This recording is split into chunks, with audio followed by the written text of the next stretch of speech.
आवाज आम जनतेचा, देशहिताचा। स्वारगेट घटनेनंतर महिला प्रवाशांसाठी पीएमपीने घेतलाय मोठा निर्णय। महिला प्रवाशांच्या तक्रारी आल्यास संबंधितावर तात्काळ कठोर कारवाई केली जाईल असे पीएमपी प्रशासनाने स्पष्ट केले आहे। स्वारगेट बस स्थानकावर घडलेल्या घटनेनंतर पीएमपीद्वारे महिलांच्या सुरक्षेसाठी विविध उपाययोजना राबवण्यात आल्या आहे। यामुळे बसमध्ये महिलांना त्रास देणाऱ्या टवाळखोरांना चांगला चाप बसणार आहे। बसमध्ये महिलांना त्रास दिल्यास चालक आणि वाहकांनी तात्काळ बस पोलीस ठाण्यात नेऊन संबंधित व्यक्तीविरोधात तक्रार दाखल करावी।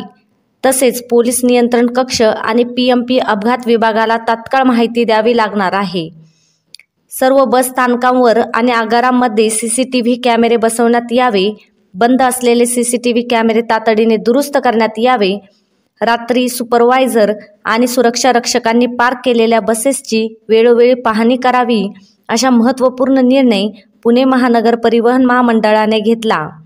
या संदर्भात योग्य ती कठोर कारवाई करण्याचे आदेश PMPML ने दिले आहे।